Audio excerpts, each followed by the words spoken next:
أنفسنا ومن سيئات أعمالنا من يهده الله فلا مضل له ومن يضلل فلا هادي له أشهد أن لا إله إلا الله وحده لا شريك له وأشهد أن محمدا عبده ورسوله أما بعد أعوذ بالله من الشيطان الرجيم بسم الله الرحمن الرحيم إن الذين يؤذون الله ورسوله لعنهم الله في الدنيا والآخرة وأعد لهم عذابا مهينا.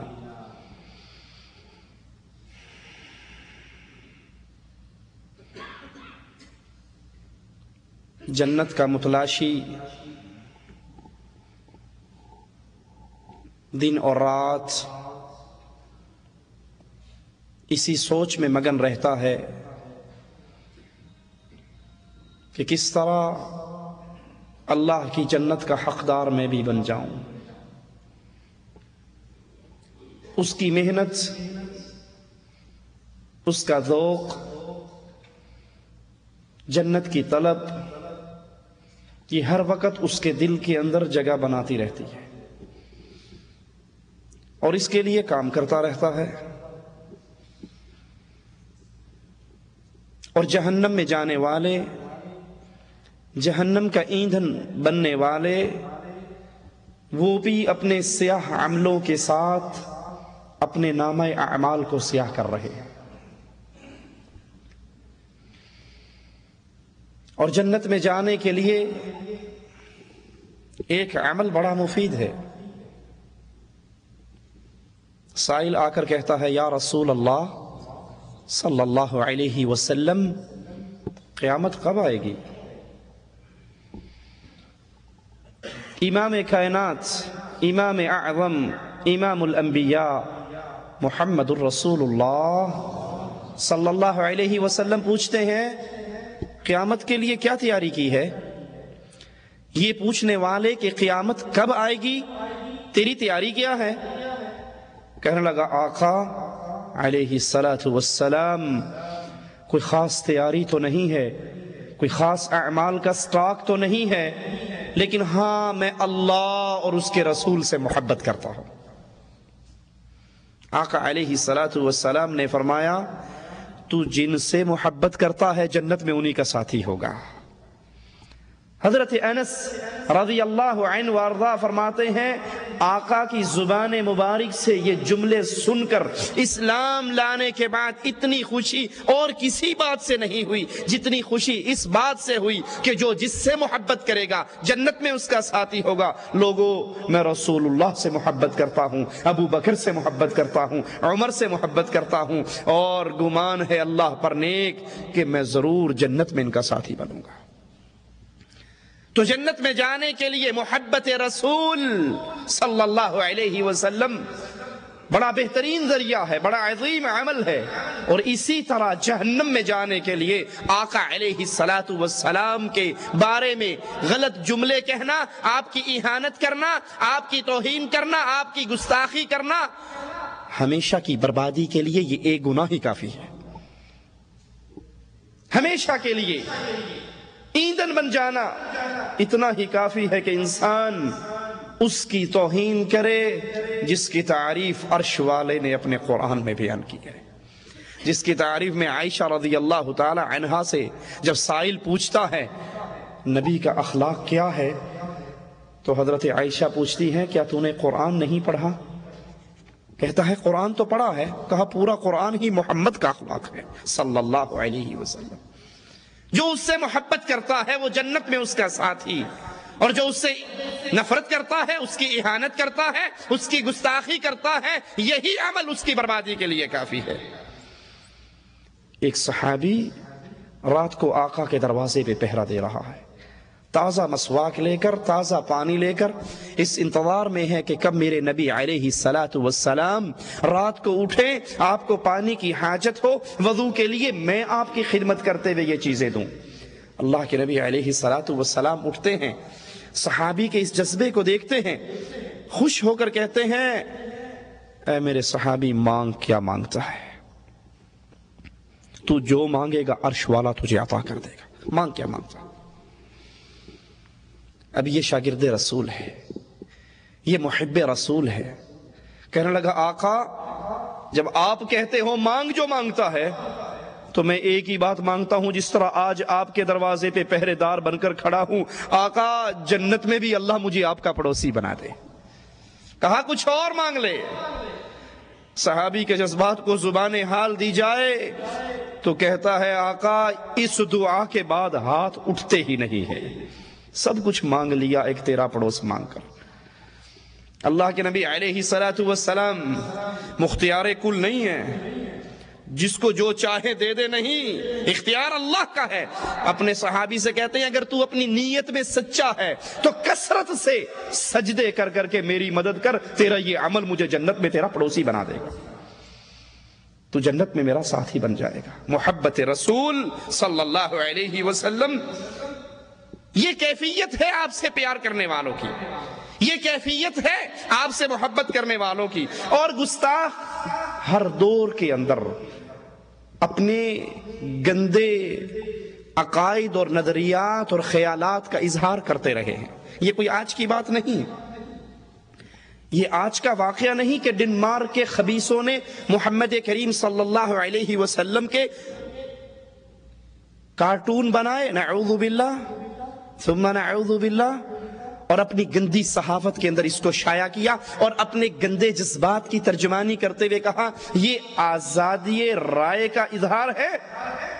یہ کوئی نئی بات نہیں ہے، یہ یہود و نصارہ کی اولاد وہی کچھ کر رہی ہے جو کچھ ان کے آباء و اجداد نے کیا۔ یہ اپنے بڑوں کے نقش قدم پہ چل رہے ہیں۔ یہود و نصارہ گاہے بگاہے آقا علیہ الصلوۃ والسلام کی توہین ان کے بڑے بھی کرتے رہے، ان کے آباء و اجداد بھی کرتے رہے، اور آج ان کی ذریت اپنے آباء و اجداد کے نقش قدم پہ چل کر محمد کریم صلی اللہ علیہ وسلم کی توہین کر رہی ہے۔ ڈنمارک نے یہ جرم کیا، فرانس، نیوزی لینڈ، ناروے، امریکہ، Italy, Germany, Switzerland, Holland, Spain, ان تمام کفار ملکوں کے اخبارات میں آقا علیہ الصلوۃ والسلام کی اہانت کے یہ خاکے شائع ہوئے۔ یہ اسی ظلم کا تسلسل ہے جو یہودی کیا کرتے تھے۔ کبھی کوئی یہودیہ آپ علیہ الصلوۃ والسلام کے خلاف اشعار پڑھتی تھی، کبھی زہر والا کھانا لا کے آپ کے سامنے رکھ دیتی تھی۔ آئیے ذرا ان گستاخوں کے بارے میں مالک عز و جل کے فیصلوں کو پڑھیں۔ شریعت اسلام کیا کہتی ہے؟ جو رسول علیہ الصلوۃ والسلام کی توہین کرے، اللہ کا قرآن، آقا کے فرامین اور صحابہ کے جذبات، اس کے بارے میں کیا فیصلہ کرتے ہیں؟ مالک عز و جل اعلان فرماتا ہے ان الذین یؤذون اللہ ورسولہ لعنہم اللہ فی الدنیا والآخرہ واعد لہم عذابا مہینا۔ جو اللہ کو، اس کے رسول کو تکلیف پہنچائے، ان کی اہانت کرے، ان کے بارے میں غلط الفاظ کہے، پھر نتیجہ کیا نکلے گا؟ لعنہم اللہ، گستاخ رسول پہ عرش والے کی لعنت برستی ہے۔ اور صرف دنیا کے اندر لعنت نہیں برستی، فی الدنیا والآخرہ، گستاخ رسول کی دنیا بھی برباد، اس کی آخرت بھی برباد۔ وَأَعَدَّ لَهُمْ عَذَابًا مُهِينًا، اور ان کے لیے غلیظ شدید عذاب، ذلیل کر دینے والا عذاب اللہ عز و جل نے تیار کر رکھا۔ اگر محب رسول کے لیے جنت ہے تو گستاخ رسول کے لیے دنیا بھی برباد ہے، آخرت بھی جہنم سے بری ہوئی ہے۔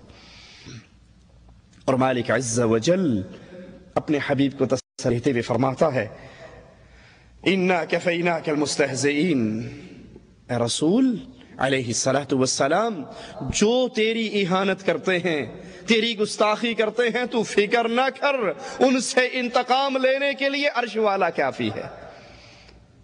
ان سے دنیا اور آخرت میں انتقام لینے کے لیے مالک عز و جل ہی کافی ہے۔ اب یہ اہانت کرنے والے، یہ توہین کرنے والے، یہ گستاخی کرنے والے ہیں کون؟ الذین یجعلون مع اللہ الہا آخر فسوف یعلمون، یہ وہ ہیں جنہوں نے اللہ کے علاوہ اپنے الہ پکڑ رکھے ہیں۔ جو شرک کرتا ہے وہ اللہ کی توہین کرتا ہے، اور جو اللہ کی توہین کرتا ہے وہ محمد کی توہین بھی کرتا ہے۔ گستاخ رسول مشرک ہوا کرتے ہیں، جو اللہ کی عزت کو نہیں جانتے، اس کی رسول کی عزت کو نہیں جانتے، اور جو اللہ کی توحید پہ عمل کرتے ہیں وہ رسول کی توہین کا تصور بھی نہیں لا سکتے۔ اور مالک عز و جل فرما رہا ہے وَلَقَدْ نَعْلَمُ أَنَّكَ يَضِيقُ صَدْرُكَ بِمَا يَقُولُونَ، ہم جانتے ہیں ان خبیثوں کی باتوں سے آپ کے دل میں تنگی آتی ہے، آپ کا سینہ سکڑتا ہے، آپ کو دکھ اور افسوس ہوتا ہے، یہ ہم جانتے ہیں، لیکن آپ فکر نہ کیجئے، ان سے انتقام لینے کے لیے اللہ کافی ہے۔ آئیے دیکھیں صحابہ کرام نے نبی علیہ السلام کے گستاخوں کے ساتھ کیا سلوک کیا، اور پھر اپنے ایمان کو بھی تول لیں، اپنے ایمان، اپنی محبت اور صحابہ کی محبت کے درمیان ذرا مقارنہ کرنا، ٹیلی کرنا، کیا ہم واقعی اللہ کے رسول سے پیار کرنے والے ہیں؟ اگر ہم اللہ کے نبی سے سچا پیار کرنے والے ہیں تو نبی کے دشمنوں کے ساتھ ہمارے تعلقات کیسے ہیں؟ نبی کی توہین کرنے والوں کے ساتھ ہمارے معاملات کیسے ہیں؟ ہماری زندگی کیسے گزر بسر ہو رہی ہے؟ کیا ان کے بارے میں ہمارے دل میں وہی نفرت ہے، وہی انتقام ہے، وہی بغض و حسد اور عداوت ہے جو صحابہ کے دلوں میں تھی؟ اگر وہی ہے تو ہم پھر صحابہ کو ماننے والے ہیں، ہم صحابہ کے نقش قدم پہ چلنے والے ہیں، اور اگر نہیں ہم دنیا کے معاملات میں آ کر محبت رسول کو، محبت الہ کو ایک سائیڈ پہ رکھ کے اپنے معاملات ڈن کرتے ہیں تو پھر سمجھ لیجئے ہم محبت رسول کے جھوٹے دعوے دار ہیں، ہمارا دعویٰ سچا نہیں ہے۔ اگر اپنی بیٹی کا رشتہ دیتے ہوئے ہم نہیں سوچتے جس کے ساتھ رشتہ کر رہے ہیں یہ کون ہے، یہ رسول سے پیار کرتا ہے یا رسول سے نفرت کرتا ہے، ہم یہ تو دیکھتے ہیں ڈاکٹر صاحب ہے، انجینئر صاحب ہیں، لیکن یہ نہیں دیکھتے اس کا چہرہ محمدی ہے یا مجوسی ہے۔ ہم یہ تو دیکھتے ہیں مالدار ہے، پیسے والا ہے، لیکن یہ نہیں دیکھتے کہ نبی نے تو بے نماز کو اپنی امت میں شامل ہی نہیں کیا۔ سلام پھیرا، ایک بیٹھا ہوا پیچھے نماز نہ پڑھنے والا، پوچھا تو نے نماز ہمارے ساتھ کیوں نہیں پڑھی؟ کیا تو مسلمان نہیں ہے؟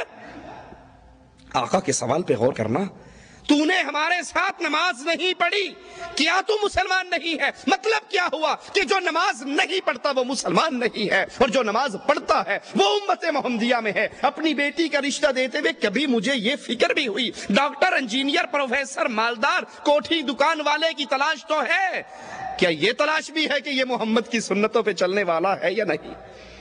آئیے ابو داؤد میں روایت ہے، ایک یہودیہ رسول اللہ صلی اللہ علیہ وسلم کو گالیاں دیا کرتی تھی، ایک صحابی نے اس کا گلا گھونٹ کے اس کو مار ڈالا، مارنے کے بعد آقا کو اطلاع دی، اللہ کے رسول صلی اللہ علیہ وسلم نے اس کے خون کو رائگاں قرار دے دیا کہ جو نبی کی توہین کرے اسلام حکم ہی یہ دیتا ہے کہ گستاخ رسول کو دھرتی پہ زندہ رہنے کی اجازت نہ عرش والے نے دی ہے نہ مدینے والے نے دی ہے۔ عبداللہ ابن عباس رضی اللہ عنہ وارضاہ فرماتے ہیں ایک نابینا کی ایک لونڈی ام ولد، وہ آقا علیہ السلام کی توہین کیا کرتی، یہ نابینا اس کو منع کرتا، اس کو روکتا، اس کو ڈانٹتا، لیکن وہ باز نہ آتی، یہ جتنا منع کرتا وہ اتنی بھڑکتی اور آقا کی اتنی توہین زیادہ کرتی۔ ایک رات اس نے بھالا لے کر اس کے پیٹ میں مارا اور اتنی زور سے دبایا کہ بالآخر تڑپتی ہوئی وہ مر گئی۔ صبح ہوئی، فجر کی نماز کے بعد رسول اللہ صلی اللہ علیہ وسلم نے کہا میں اس آدمی کو قسم دیتا ہوں جس نے رات جو کیا ہے، میں اس کو قسم دیتا ہوں کہ وہ کھڑا ہو جائے۔ یہ نابینا صحابی کھڑے ہو گئے، کہنے لگے یا رسول اللہ صلی اللہ علیہ وسلم میں نے اس کو بڑا منع کیا تھا، میں اس کو روکا کرتا تھا، اے آقا اس میں سے چاند کی طرح چمکتے ہوئے اللہ نے 2 بیٹے مجھے دیے تھے، بڑے خوبصورت میرے بچے تھے، اس میں سے وہ میرے بچوں کی ماں تھی، میں اس کو منع کرتا تھا، وہ باز نہیں آتی تھی، آقا میں اس دھرتی پہ اس چھت کے نیچے زندہ نہیں رہ سکتا جہاں آپ کا گستاخ بھی ہو اور آپ کا محب بھی ہو، میں نے اس کو قتل کیا ہے، میں نے اس کو مارا ہے۔ رسول اللہ صلی اللہ علیہ وسلم فرماتے ہیں یہ اپنا جوال بند کر دیں یا باہر چلے جائیں؟ جوال سننے کا اتنا شوق ہے تو مسجد میں آنے کی کیا ضرورت ہے؟ لا حول ولا قوت الا باللہ۔ رسول اللہ صلی اللہ علیہ وسلم فرماتے ہیں تم گواہ رہو اس عورت کا خون رائے گاں ہے، کوئی 2 سینگ والے آپس میں اپنے سینگ نہ ٹکرائیں، اس مسئلے میں کوئی کسی سے نہ جھگڑے، میں محمد علیہ الصلوۃ والسلام اس عورت کے خون کو رائے گاں قرار دیتا ہوں، جو رسول کی توہین کرتی ہے اس کی سزا یہی ہے۔ حضرت علی رضی اللہ عنہ وارضاہ فرماتے ہیں رسول اللہ صلی اللہ علیہ وسلم نے فرمایا من سب نبیا قتل ومن سب اصحابہ جلد، جو بھی رسول کی توہین کرے، جو رسول کو گالیاں دے، اس کی سزا اسلام کے اندر قتل ہے، اور جو رسول کے صحابی کی توہین کرے اس کو اسلام کوڑوں کی سزا دیتا ہے۔ جو رسول کی توہین کرے دھرتی پہ زندہ رہنے کا حق اسلام اس کو نہیں دیتا۔ ابو داؤد میں ہے ابو بکر رضی اللہ عنہ وارضا کسی شخص پہ ناراض ہوئے، وہ شخص بھی جوابی طور پہ آپ کے ساتھ بد کلامی کرنے پر اتر آیا۔ ابو بکر رضی اللہ عنہ وارضا کے پاس آپ کے ایک ساتھی بیٹھے ہوئے، کہنے لگے اے رسول اللہ کے خلیفہ اجازت دو میں اس گستاخ کی گردن کو کاٹ ڈالوں۔ ابو بکر رضی اللہ عنہ وارضا یہ سنتے ہی غصہ ٹھنڈا ہو گیا، اپنے گھر میں لوٹ گئے اور پھر اس کو بلایا، کہا کیا کہا تھا تو نے؟ کہا میں نے کہا تھا اے رسول کے خلیفہ اگر اجازت دے دو میں اس گستاخ کی گردن کو کاٹ ڈالوں۔ کہا اگر میں تجھے کہتا کہ اس کی گردن کو کاٹ دے کیا واقعی تو کاٹ دیتا؟ کہا اللہ کی قسم جو آپ کے ساتھ بد کلامی کر رہا تھا میں اس کی گردن کو کاٹ ڈالتا۔ جواب میں ابو بکر کہتے ہیں اللہ کی قسم ہرگز نہیں، یہ شان ابو بکر کی نہیں، یہ شان صرف محمد کی تھی صلی اللہ علیہ وسلم، یہ محمد علیہ السلام کی شان تھی کہ جو رسول کے ساتھ بد کلامی کرے اس کو دھرتی پہ زندہ رہنے کا حق نہیں، اسے قتل کر دیا جائے۔ رسول کے بعد یہ شان اور کسی کی نہیں ہے۔ رسول کے گستاخ کو اللہ کا قرآن، نبی کا فرمان، صحابہ کا ایمان اس کو دھرتی پہ زندہ رہنے کی اجازت نہیں دیتا۔ اسماء بنت مروان بنی امیہ بن زید کے خاندان سے تھی، آقا علیہ السلام کو تکلیف دیا کرتی تھی، اسلام میں عیب نکالتی، نبی کے خلاف لوگوں کو اکساتی ابھارتی۔ اللہ کے نبی بدر کے معرکے میں گئے اور یہ آقا کے خلاف بازار گرم کر رہی۔ عمیر بن عدی اللہ سے نظر مانتے ہیں، اے اللہ اگر تو نے میرے رسول صلی اللہ علیہ وسلم کو واپس سلامتی کے ساتھ لوٹا دیا میں اس عورت کو قتل کر ڈالوں گا۔ نظر مانتے ہیں، آقا علیہ السلام بدر سے واپس آتے ہیں، فتح سے ہمکنار ہوتے ہیں، یہ صحابی اس عورت کو واصل جہنم کرنے کے لیے اٹھتے ہیں، اپنی نظر کو پورا کرنے کے لیے۔ یہ اپنے قبیلے میں اپنے گھر میں صحن میں بچوں کے ساتھ سوئی ہوئی، ایک بچہ اس کی چھاتی پہ لیٹا ہوا، اس بچے کو ہٹاتے ہیں، تلوار بلند کرتے ہیں، اس کے سینے پہ رکھ کے اس کی کمر سے پار نکال دیتے ہیں۔ رسول اللہ صلی اللہ علیہ وسلم کو پتہ چلتا ہے، آپ فرماتے ہیں تم نے بنت مروان کو قتل کیا۔ یہ صحابی ڈر گئے کہ میں نے تو اللہ کے رسول سے اجازت نہیں لی تھی، کہیں آپ میرے اس عمل سے ناراض تو نہیں ہوئے؟ تو کہنے لگے ہاں اللہ کے نبی صلی اللہ علیہ وسلم یہ آپ کی توہین کرتی تھی اور آپ کا محب آپ کے گستاخ کو برداشت نہیں کیا کرتا، میں نے اس کو قتل کیا۔ رسول علیہ السلام نے فرمایا اے میرے صحابہ کی جماعت اگر تم میں سے کوئی دیکھنا چاہے ایسے آدمی کو جس نے اللہ اور اس کے رسول کی غیبی مدد کی، عمیر بن عدی کو دیکھ لو، یہ رسول کی غیبی مدد کرنے والا ہے، اس نے حق ادا کیا ہے اپنے ایمان کا، اس نے حق ادا کیا ہے اپنی محبت کا۔ ایک عورت آقا علیہ الصلوۃ والسلام کو گالیاں دیا کرتی تھی۔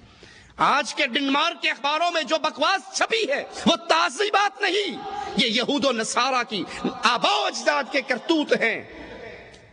اللہ کے نبی کو گالیاں دیتی، آقا علیہ الصلوۃ والسلام نے فرمایا من یکفینی عدوی، کون ہے جو میرے دشمن سے بدلہ لے، میرے دشمن سے انتقام لے، میرے دشمن سے فیصلہ کروائے، یا وہ دھرتی پہ زندہ بچے۔ میری گستاخی کرنے والا صحابی کھڑے ہوتے ہیں، خالد ابن ولید کہتے ہیں اللہ کے نبی آپ کے دشمن سے انتقام میں لیتا ہوں، اور جاتے ہیں اس عورت کو قتل کراتے ہیں۔ عبداللہ ابن عباس فرماتے ہیں ان رجلا من المشرکین شتم رسول اللہ صلی اللہ علیہ وسلم فقال رسول اللہ صلی اللہ علیہ وسلم من یکفینی عدوی فقام الزبیر بن العوام فقال انا یا رسول اللہ صلی اللہ علیہ وسلم۔ اس گالیاں دینے والے شخص کے بارے میں نبی کہتے کون ہے جو میرے دشمن سے انتقام لے؟ زبیر بن عوام کہتے ہیں یا رسول اللہ صلی اللہ علیہ وسلم یہ خدمت میرے ذمہ لگائیے۔ نبی سے محبت کرنے والوں کی کیفیت یہ ہوا کرتی ہے، نبی سے محبت کرنے والے آقا کو چھوڑ کر غیروں کو اپنا آئیڈیل نہیں بنایا کرتے۔ نبی سے محبت کرنے والے اپنے چہروں کو، اپنے لباس کو، اپنے نمازوں کو، اپنے ڈھنگ کو، اپنی تہذیب و تمدن کو، اپنے معاملات کو، اپنے گھریلو حالات کو، ایک ایک عمل میں ان کے لیے امام صرف ایک ہی ہوا کرتا ہے اور اس کا نام محمد الرسول اللہ ہے۔ ہر مسئلے میں، زندگی کے ہر معاملے میں، شادی کرنی ہے محمد کی شادی کو دیکھو، نکاح کرنا ہے محمدی نکاح کو دیکھو، کوئی مر گیا ہے تو دیکھو آقا کی بیوی فوت ہوئی تھی، کوئی پیدا ہوا ہے تو دیکھو ابراہیم پیدا ہوئے تھے، تجارت کرنی ہے تو دیکھو خدیجہ کا غلام، خدیجہ کا تاجر خدیجہ کے غلاموں کے ساتھ تجارت کرنے کے لیے نکل رہا ہے۔ حضرت خدیجہ کا مال لے کر اللہ کے نبی تجارت کے لیے گئے، خدیجہ کے غلام بھی ہے، محمد کریم بھی ہے، تاجر ہو تو اس کو دیکھ لو، امام ہو تو مسجد نبوی کے امام کو دیکھ لو، مدرس ہو، تعلیم دینے والے ہو اس کو، یتیم کو دیکھو، شوہر ہو عائشہ کے شوہر کو دیکھو، باپ ہو فاطمہ کے بابا کو دیکھو۔ زندگی کا کون سا موقع ہے جس میں آقا ہمارے لیے نور کا مینارہ بن کر نہ کھڑے ہو؟ محب رسول ہر حال میں نبی علیہ الصلوۃ والسلام کی زندگی کو دیکھتا ہے، ان کے حالات کو دیکھتا ہے، ان کے واقعات کو دیکھتا ہے۔ حضرت زبیر کھڑے ہوئے، کہا اللہ کے نبی آپ کے دشمن سے بدلہ میں لوں گا، اس کو قتل کر ڈالا۔ آقا علیہ الصلوۃ والسلام نے مقتول کا سارا مال حضرت زبیر کو دے دیا، اس کے سارا مال حضرت زبیر رضی اللہ عنہ وارضاہ کے حوالے کر دیا۔ کعب بن اشرف آقا علیہ الصلوۃ والسلام کا دشمن، نبی کے خلاف دشمنی کی آگ کو بھڑکانے والا، بدر میں جب اللہ کے نبی علیہ الصلوۃ والسلام کامران واپس لوٹتے ہیں، کامیاب واپس لوٹتے ہیں، کفار کے سرداروں کو جہنم رسید کر کے، اس کے پیٹ میں بڑا مروڑ اٹھتا ہے، یہ بھاگتا ہے مکے والوں کے پاس پہنچتا ہے، خود بھی روتا ہے ان کو بھی رلاتا ہے، مکے کے مرنے والے سرداروں کے لیے اشعار کہتا ہے۔ مکے کے سردار عقل مند تھے، جانتے تھے محمد علیہ الصلوۃ والسلام بھی آسمان سے آئے ہوئے نبی ہیں اور یہ یہودی بھی آسمانی دین کو مانتے ہیں، ان کے دین کے اندر بھی بت پرستی حرام ہے۔ اپنا تزکیہ لینے کے لیے کہتے ہیں کعب بن اشرف ذرا یہ بتاؤ ہم زیادہ حق پر ہیں یا محمد زیادہ حق پر ہے صلی اللہ علیہ وسلم۔ اب یہودی جانتے تھے کہ اللہ کے نبی کا دین سچا، کتاب سچی، شریعت سچی، لیکن غیظ و غضب میں، نفرت میں، عداوت میں، حسد میں آ کر کہتا ہے کہ تمہارا دین بت پرستی والا محمد علیہ السلام کے دین سے زیادہ بہتر ہے۔ واپس آتا ہے، اللہ کے رسول صلی اللہ علیہ وسلم کی توہین میں اشعار کہتا ہے، مسلمان صحابیات کی توہین میں اشعار کہتا ہے۔ آقا علیہ الصلوۃ والسلام آواز لگاتے ہیں من لکعب ابن الاشرف، کون ہے جو کعب ابن اشرف سے انتقام لے، اس کی گردن کو اڑا ڈالے؟ فإنہ قد آذى اللہ ورسولہ، یہ وہ ہے جس نے اللہ اور اس کے رسول کو تکلیف دی ہے۔ محمد بن مسلمہ کہتے ہیں رضی اللہ عنہ وارضہ، یا رسول اللہ صلی اللہ علیہ وسلم، یہ کام کرنے کے لیے میں حاضر ہوں۔ یہ تھی نبی سے محبت کرنے والوں کی کیفیت۔ رئیس المنافقین کے بیٹے نے آ کر کہا تھا، آقا اگر میرے بابا کو قتل کرنے کا فیصلہ کر چکے ہو، آقا یہ خدمت میرے علاوہ کسی اور کے ذمہ نہ لگانا، اپنے باپ کی گردن کو میں خود کاٹ کے آپ کے قدموں میں ڈال دوں گا، یہ خدمت مجھے دینا۔ حضرت محمد جاتے ہیں، اس یہودی سردار سے ملتے ہیں، اور اس سے پہلے آقا سے اجازت لیتے ہیں، یا رسول اللہ صلی اللہ علیہ وسلم، اس یہودی کو کچھ اپنے جال میں پھانسنے کے لیے مجھے آپ کے بارے میں کچھ کہنا پڑے گا، کہیں یہ نہ ہو میں آپ کا انتقام لینے جا رہا ہوں، آپ کے بارے میں کوئی غلط بات منہ سے نکال لوں تو خود ایمان سے محروم ہو جاؤں۔ اجازت ہے؟ آپ نے کہا اجازت ہے۔ اس کو کہتے ہیں کہ یہ جو نبی جس کی ہم نے اتباع کی ہے، اس سے تو ہم تنگ آ گئے ہیں، کبھی صدقے مانگتا ہے، کبھی چندہ مانگتا ہے، کبھی زکوٰۃ مانگتا ہے، کبھی خیرات مانگتا ہے، ہم تو کھانے پینے سے گئے۔ اس نے کہا ابھی کیا، ابھی تو ابتدائی عشق ہے، آگے آگے دیکھ ہوتا ہے کہ ابھی سے، میں تو تمہیں پہلے منع کرتا تھا۔ کہنے لگے اب چونکہ اس کا کلمہ پڑا ہے، اس کے پیچھے چلے ہیں، اس کو چھوڑ بھی نہیں سکتے، اس کا انجام دیکھنا چاہتے ہیں تو ہمیں کچھ غلہ دے دے، ہم بڑے غربت کے اندر دن گزار رہے ہیں۔ کہا اچھا اپنی عورتوں کو میرے پاس گروی رکھ جاؤ اور غلہ لے جاؤ۔ کہا تو عرب کا بڑا حسین ہے، نوجوان ہے، مالدار ہے، اپنی بیویوں کو تیرے پاس چھوڑیں گے تو فتنے میں مبتلا کریں گے، یہ نہیں ہو سکتا۔ کہا اپنی اولاد کو چھوڑ جاؤ۔ کہا ہم تو مر جائیں گے، اولاد بڑی ہوگی، لوگ ان کو تانے دیا کریں گے، تمہارے باپ نے تھوڑی سی غلے کے لیے تمہیں گروی رکھ دیا تھا۔ کہا پھر کیا چاہتے ہو؟ کہا اپنا اسلحہ تمہارے پاس ہم گروی رکھ دیتے۔ معاملہ طے ہو جاتا ہے، یہ اگلی ملاقات پہ پھر آتے ہیں۔ ابو نائلہ اس یہودی کے روائی بھائی، وہ بھی ساتھ ہیں، رات کو پہنچتے ہیں، پلاننگ پہلے سے طے کر چکے ہیں، اور قلعے کے پاس آ کے آواز لگاتے ہیں، کعب بن اشرف، عرب کی عورتوں کی ذہانت کا بھی کیا کہنا۔ وہ عرب کی عورت اس یہودی کی بیوی کہتی ہے اس آواز کے پیچھے نہ جاؤ، مجھے اس آواز میں سے خون ٹپکتا ہوا محسوس ہو رہا ہے۔ آواز سن کے کہتی ہے یہ خونی آواز ہے، اس کے پیچھے نہ جاؤ۔ کہا یہ تو میرا روائی بھائی ہے جو بلا رہا ہے، دوسرا محمد بن مسلمہ ہے جو مجھے بلا رہا ہے، اس پر میں ضرور جاؤں گا۔ باہر نکلتا ہے خوشبوؤں میں نہایا ہوا۔ حضرت محمد بن مسلمہ کہتے ہیں تیرے سر سے بڑی پیاری خوشبو آ رہی ہے۔ آج کل بھی کسی کی تعریف کر دو نا تو سینہ تھوڑا سا چوڑا ہو ہی جاتا ہے۔ یہ بھی آکڑ گیا، کہندا دنیا کی حسین ترین بیوی عورت میرے بستر میں ہے اور دنیا کی قیمتی ترین خوشبوؤں سے نہائی ہوئی ہے۔ کہا ہم تو غریب آدمی ہیں، ہمیں بھی خوشبو سونگھا دے۔ تو اپنا سر تکبر سے نیچے کرتا ہے کہ سونگو، دیکھو میری خوشبو کتنی پیاری ہے۔ وہ ایک دفعہ سونگتے ہیں، کہتے ہیں ذرا میرے ساتھی بیچارے مسکین غریب ہیں، ان کو بھی سونگنے دے۔ کہا یہ بھی سونگ لیں۔ سونگ کے چھوڑ دیتے ہیں، پھر تھوڑا سا آگے چلتے ہیں، پھر کہتے ہیں بڑا ہی لطف آیا تھا تیری اس خوشبو سے، ایک دفعہ اور ہو جائے۔ وہ دوبارہ پھر سر تکبر سے، سینہ تو اس کا چوڑا ہو ہی چکا، اپنی تعریف سن کے فخر میں تو وہ آ ہی گیا، کہتا ہے ایک مرتبہ اور ہو جائے۔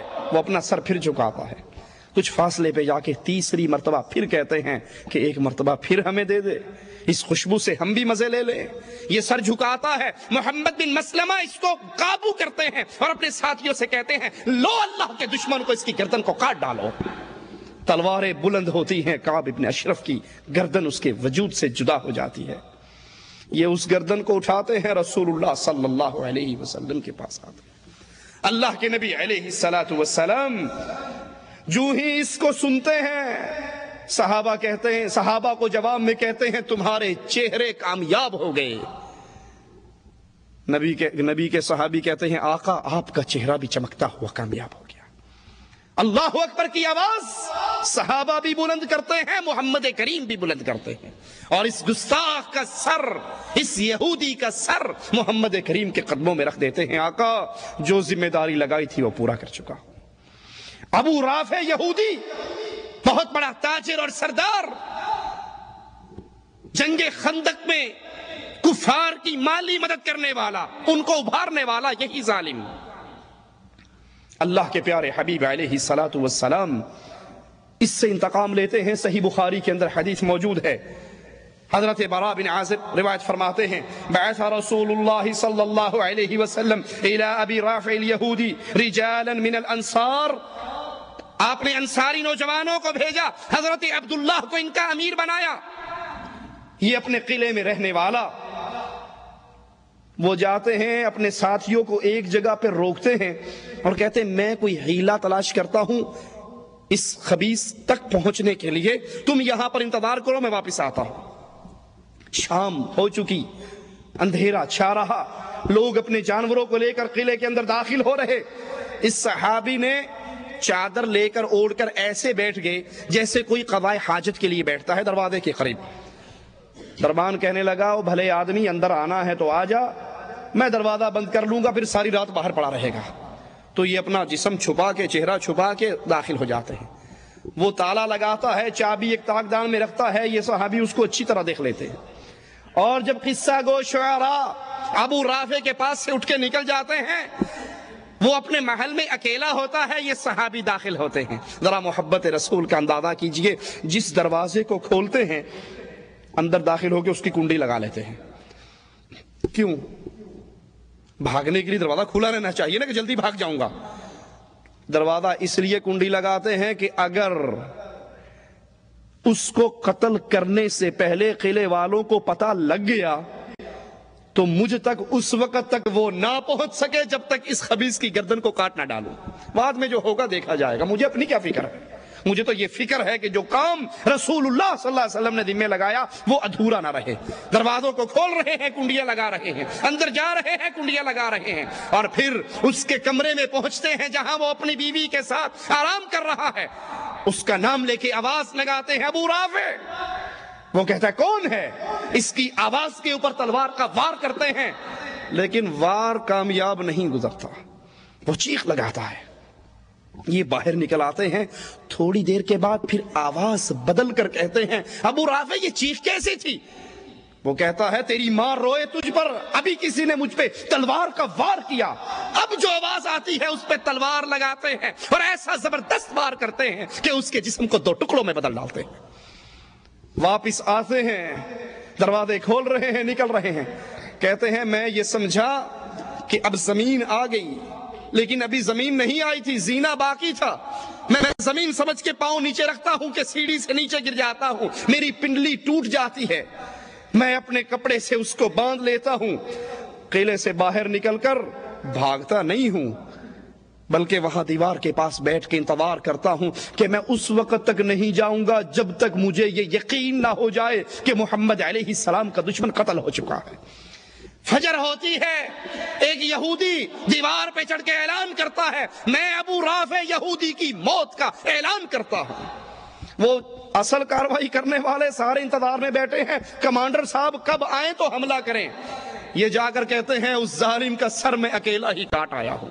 رسول اللہ صلی اللہ علیہ وسلم کے پاس پہنچتے ہیں, اللہ کے نبی علیہ الصلوۃ والسلام کو اپنی ٹوٹی ہوئی پنڈلی دکھاتے ہیں. آقا اس پنڈلی پہ ہاتھ لگاتے ہیں. صحابی فرماتے ہیں پھر زندگی بھر اس میں کبھی درد بھی نہیں ہوا. یہ صحابہ کی محبت, یہ نبی کے ماننے والوں کا ترہ امتیاز, یہ ان کا طریقہ حیات. اور آج میرا اور آپ کا طریقہ کیا ہے؟ جانتے ہیں کہ ڈنمارک کے خبیثوں نے آقا کی یہ توہین کی ہے, لیکن اور کچھ نہیں کر سکتے, کم از کم ان کی مصنوعات کا بائیکاٹ ہی کر ڈالیں. اور کچھ نہیں کر سکتے, ان سے نفرت کا اظہار کرنے کا یہی طریقہ اپنا لیں کہ ان کے ملکوں کی بنی ہوئی چیزوں کو ہم خریدنے کے لیے تیار نہیں. کچھ تو اپنے ایمان کی حرارت کا ثبوت ہم بھی دیں. صحیح بخاری میں عبد الرحمن بن عوف رضی اللہ عنہ ارضا کا قصہ ہے. کہتے ہیں بدر کے لیے صفیں لگی ہوئی, میں دائیں طرف دیکھتا ہوں ایک نوجوان بچہ نظر آتا ہے, بائیں طرف دیکھتا ہوں انٹرینڈ ایک نوجوان بچہ نظر آتا ہے. ابھی میرے دل میں یہ گمان ہے کہ کاش میں بھی کچھ بہادر نوجوانوں کے درمیان ہوتا, ٹریننگ یافتہ لوگوں کے درمیان ہوتا, منچے ہوئے قاتل میرے دائیں اور بائیں ہوتے اور ان کے ساتھ مل کر میں قتال کرتا. میرا تو دایاں بھی کمزور ہے بایاں بھی کمزور ہے. میں ابھی یہی سوچ رہا کہ دائیں والے نے کپڑا ہلا کر کہا چچا ابو جہل کہاں ہے. یہ وہ نوجوان بچے جنہوں نے ایمان کی روشنی میں پرورش پائی تھی، جن کی آنکھ کھلتے ہی ان کے گھروں میں ڈش انٹینے کی لعنت نظر نہیں آتی، جن کی تربیت کے لیے ان کے ماں باپ نے گھر میں کیبل نہیں لگوائی تھی، جن کو برباد کرنے کے لیے ان کے ماں باپ نے اپنے کمروں میں گانوں کی سیڈییں، فلموں کی سیڈییں، بے حیائی کا بازار گرم نہیں کر رکھا تھا. یہ وہ نوجوان تھے جو اللہ اور اس کے رسول کی محبت پہ پروان چڑھے تھے. یہ وہ تھے بچے جن کی دینی کیفیت یہ تھی.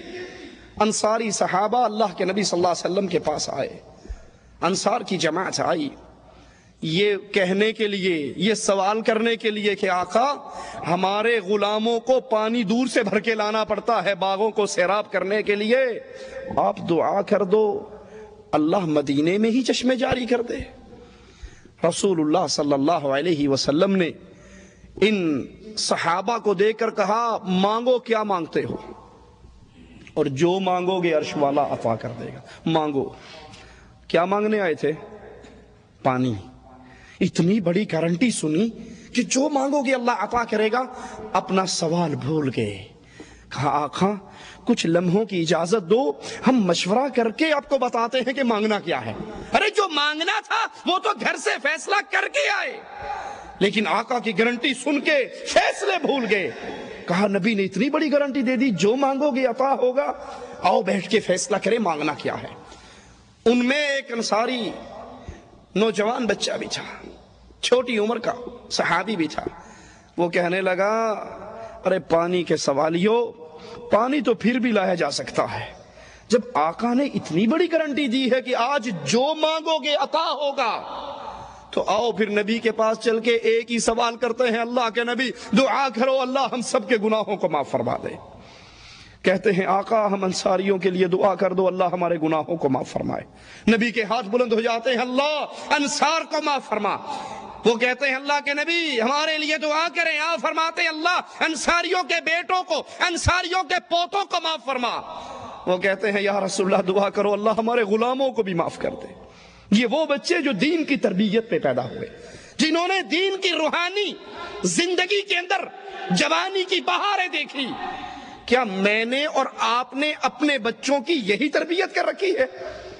او جی مولوی صاحب کیا بتائیں، گھر میں ٹی وی تھا تو نہیں، ڈش انٹینا ہم نے لگایا تو نہیں تھا، لیکن بچے پڑوس میں جایا کرتے تھے نا فلمیں دیکھنے کے لیے. ہم نے کیا بیماری گھر ہی لے آ کے رکھ لینی ہے، ساڈا بچہ باہر کیوں تکے کھاوے، پتر ایتھے ہی زہر کھا آپ ہے جی.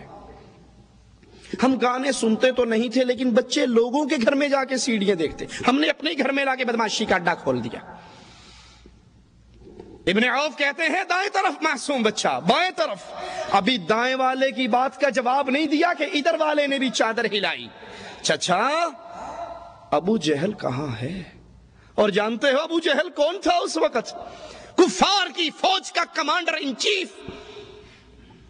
کہتے ہیں بھتیجو تم اس کا کیوں پوچھ رہے ہو؟ کہا چچا ہمیں پتہ لگا ہے کہ وہ ہمارے آقا کو گالیاں دیتا ہے، اور آج گھر سے چلتے وقت یہ فیصلہ کر کے آئے تھے یا گستاخ رسول زندہ رہے گا یا ہم زندہ رہیں گے. آج ماں نے یہ پٹی پڑھا کے بھیجا تھا بیٹو یا تم اس دھرتی پہ رہنا یا محمد علیہ السلام کے گستاخ کو زندہ چھوڑنا. چچا آج اس کے قتل کے بغیر ہم گھر نہیں لوٹنے والے. عبد الرحمن کہتے ہیں مجھے ابو جہل چلتا ہوا نظر آیا کفار کی صفوں میں. میں نے کہا بھتیجو جس دشمن کی تلاش میں تھے وہ سامنے ہے. یہ دونوں بچے ایسے لپکے جیسے تیر کمان سے نکلتا ہے، اور اپنی تلواروں سے اس کو لہو لہان کر ڈالا، اور تلواریں لے کر دوڑتے ہوئے رسول اللہ صلی اللہ علیہ وسلم کے پاس پہنچے. ایک آواز لگا رہا ہے اللہ کے نبی آپ کے دشمن کو میں نے قتل کیا. دوسرا کہتا ہے اللہ کے نبی آپ کے دشمن کو میں نے قتل کیا. نبی دیکھتے ہیں دونوں کی ہی تلواروں پہ خون لگا ہے. کہا تم دونوں نے ہی قتل کیا.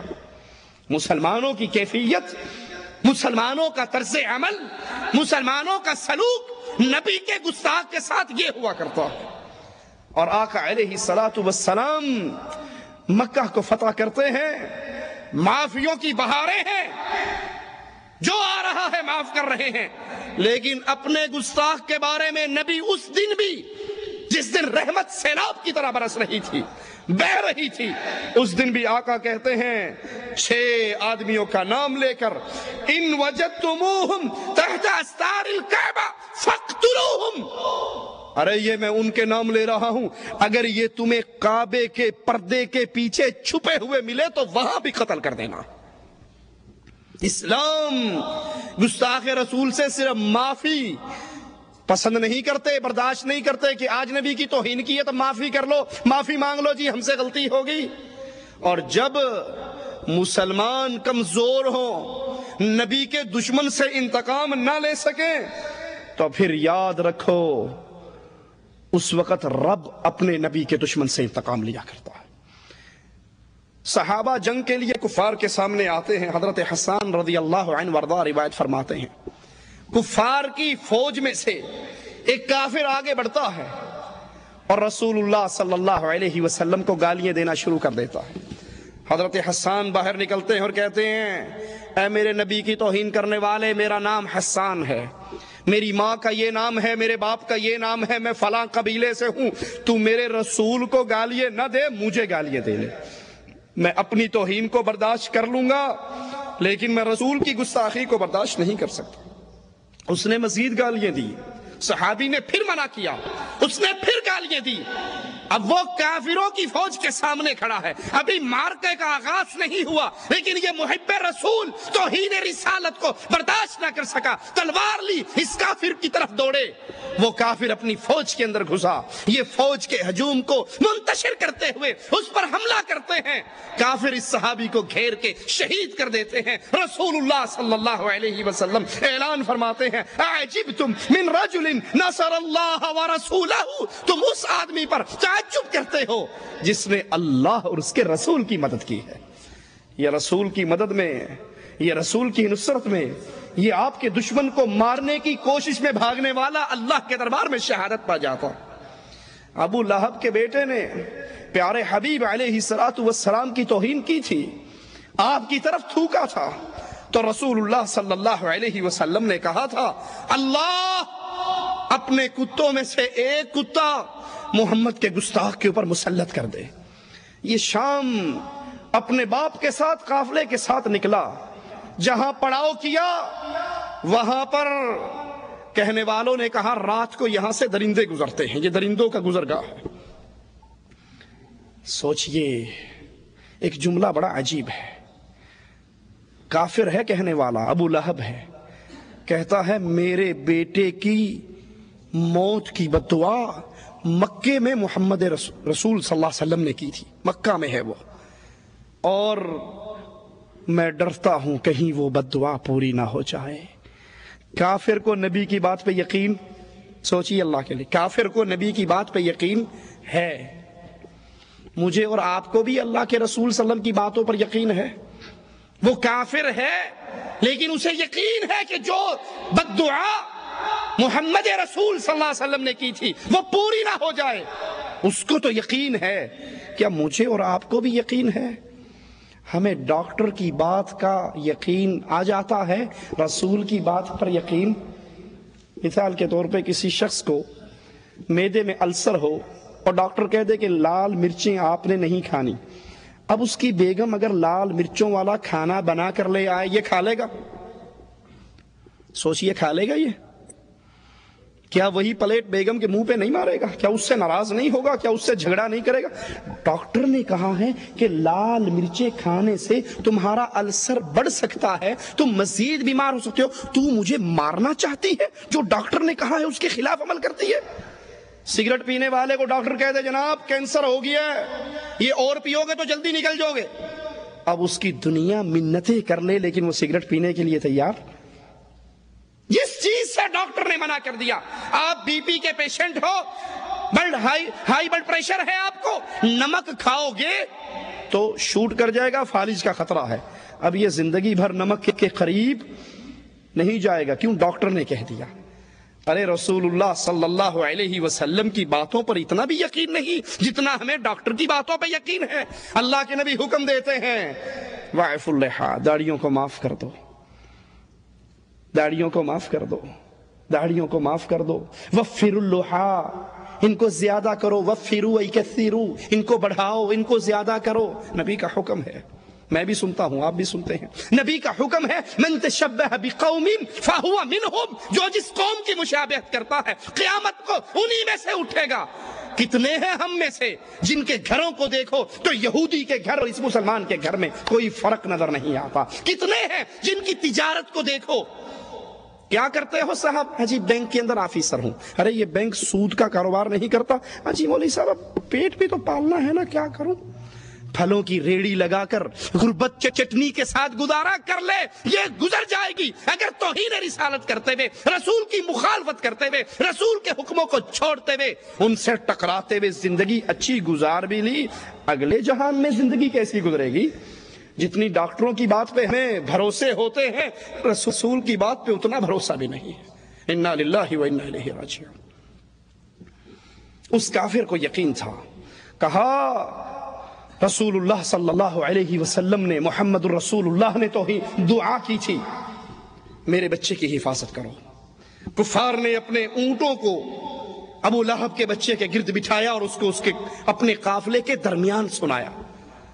اللہ نے ایک شیر کو بھیجا جو اونٹوں کے دائرے کو توڑتا ہوا آیا، کسی کو کچھ نہیں کہا اور گستاخ رسول کو قتل کر ڈالا، اس کو چیر پھاڑ ڈالا، کیونکہ محمد کریم کے گستاخ کو دھرتی پہ زندہ رہنے کا حق نہیں ہے۔ جانوروں کے ذریعے بھی اللہ عز و جل گستاخ رسول سے انتقام لے لیا کرتا ہے۔ ایک شخص مسلمان ہوتا ہے، عیسائیوں سے اللہ کے نبی کا کاتب بن جاتا ہے، آپ کے لیے وحی لکھتا ہے، پھر مرتد ہو جاتا ہے اور عیسائیوں میں جا کر کہتا ہے رسول اللہ صلی اللہ علیہ وسلم کو کچھ نہیں پتا سوائے ان باتوں کے جو میں نے لکھ کر اس کو بتائی ہے، اور کچھ نہیں جانتا۔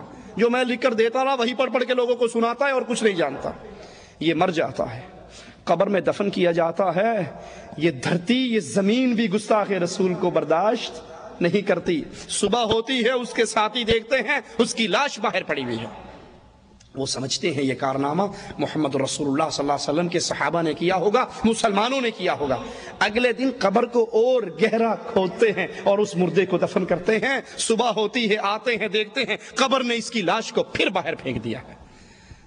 وہ پھر وہی سمجھتے ہیں کہ یہ مسلمانوں کی کارروائی ہے۔ تیسرے دن اس کو مزید گہرا دفن کرتے ہیں اور مزید زمین میں گڑے مار کر اس کو ڈالتے ہیں۔ صبح ہوتی ہے تو وہ پھر باہر پڑا ہوتا ہے۔ سمجھ جاتے ہیں یہ مسلمانوں کی کارروائی نہیں ہے، یہ توہین رسالت کرنے والے مجرم کی سزا ہے۔ دن مار کے کافروں نے تو آقا علیہ الصلوۃ والسلام کی توہین کی۔ میری اور آپ کی ذمہ داری کیا ہے؟ کیا اپنے ملکوں میں جلوس نکال کے، ٹائر جلا کے، اپنا منہ اور پڑوسیوں کا منہ کالا کر کے لوگوں کی موٹر سائیکلیں توڑ کے گھر میں آ جائیں؟ یہ ہماری ذمہ داری ہے؟ کفار رسول کی توہین کیوں کر رہا ہے؟ تاکہ مسلمانوں کا رشتہ اپنے رسول سے کمزور ہو جائے، یہ اپنے رسول سے دور ہٹ جائیں، یہ رسول کی تعلیمات سے دور ہٹ جائیں۔ کافر آپ کو جتنا رسول اللہ کی تعلیمات سے دور ہٹاتا ہے، آپ کی ذمہ داری ہے اتنا ہی اپنے رسول سے اپنے رشتے کو مضبوط کر لو۔ نبی کی سیرت کو پڑھو، نبی کی صورت جیسی صورت بناؤ، نبی جیسی زندگی اپناؤ۔ شادی کرنی ہے تو محمدی طریقے پہ کرو۔ نمازی ہے، پرہیزگار ہے، بڑا اچھا ہے، لیکن شادی کرتے ہوئے یہ پہچاننا ناممکن ہو جاتا ہے کہ یہ ہندو کی شادی ہے یا رسول اللہ کے ماننے والے کی شادی ہے۔ میں غلط کہوں تو مجھے ٹوک دینا۔ کیا شادیوں پہ ڈھول نہیں بجتے؟ یہ ڈھول بجانا سنت رسول اللہ ہے یا ہندوؤں کی سنت ہے؟ کیا شادی کے اوپر مہندی کی رسم، ابٹن کی رسم، لڑکی اور لڑکوں کا مخلوط ڈانس، مہندی کی رات دلہن کے گھر سے، دلہے کے گھر سے لڑکیاں نکلتی ہیں ہاتھوں میں تھالیے مہندی کی سجائی ہوئی اور دلہن کے گھر میں جا کر ڈانس کرتی ہوئی، اس کو مہندی لگا کر واپس ڈانس کرتی ہوئی نہیں آتی، یہ سنت رسول اللہ ہے؟ آقا تو مسجد سے باہر نکلنے والے صحابہ اور صحابیات کو راستے میں اکٹھا چلتے ہوئے دیکھتے ہیں تو آواز لگاتے ہیں، اے عورتو تمہیں حق نہیں پہنچتا کہ راستے کے سڑک کے درمیان میں چلو، اور مردو تم راستے کے درمیان میں چلا کرو، عورتوں تم راستوں کے کناروں پہ چلا کرو۔ راوی حدیث کہتا ہے یہ ایک فرمان سننے کے بعد عورتوں کی یہ کیفیت ہو گئی کہ جب وہ چلتی ان کے کپڑے، ان کے دوپٹے دیواروں کے پتھروں میں اٹک جایا کرتے تھے۔ وہ تو اس اختلاط کو برداشت نہیں کرتے جو مسجد رسول سے نکلا ہے، اور آپ کی اور میری شادی پر پردے کے سارے معاملات ختم کہ آج خوشی کا دن ہے، جو جی چاہتا ہے کرتے ہیں۔ نبی کی نصرت کا طریقہ کیا ہے؟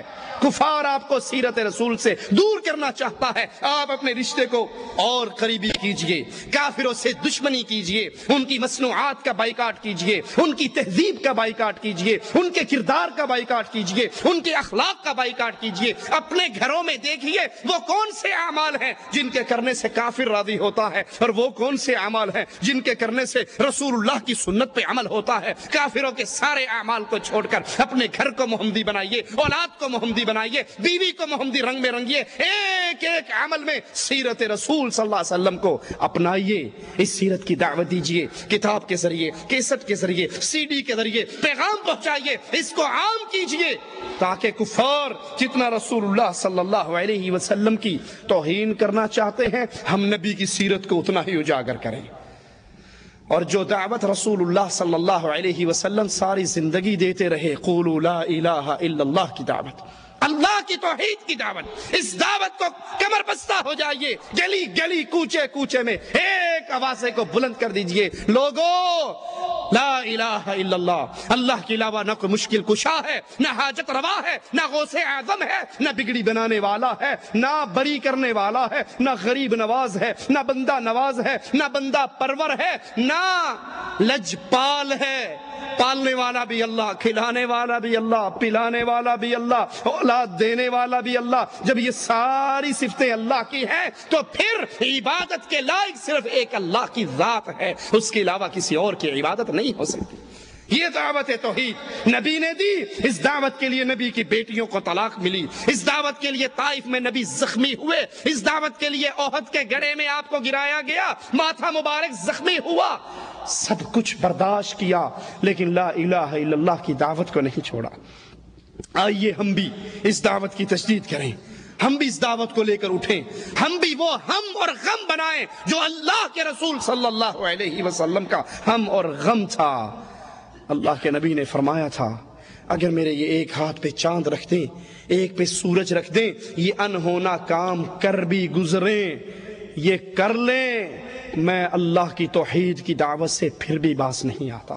اللہ سے دعا ہے اللہ ہماری خطاؤں کو معاف فرمائے، اللہ ہماری سیاہ کاریوں کو معاف فرمائے، اللہ ہمیں توحید پہ قائم اور دائم رکھے، اللہ ہمیں رسول اللہ صلی اللہ علیہ وسلم کی سنت پہ عمل کرنے کی توفیق عطا فرمائے، اللہ ہمیں اپنی نماز، اپنا روزہ، حج، زکوٰۃ، نکاح، طلاق، لباس، گھر بار، تجارت، شادی بیاہ، زندگی کے ہر مسئلے میں اللہ ہمیں محمدی بنائے، محمد کے نقش قدم پہ چلائے صلی اللہ علیہ وسلم، اور اس حال میں موت دے اللہ ہم سے راضی ہو، ہم اپنے اللہ سے راضی ہوں۔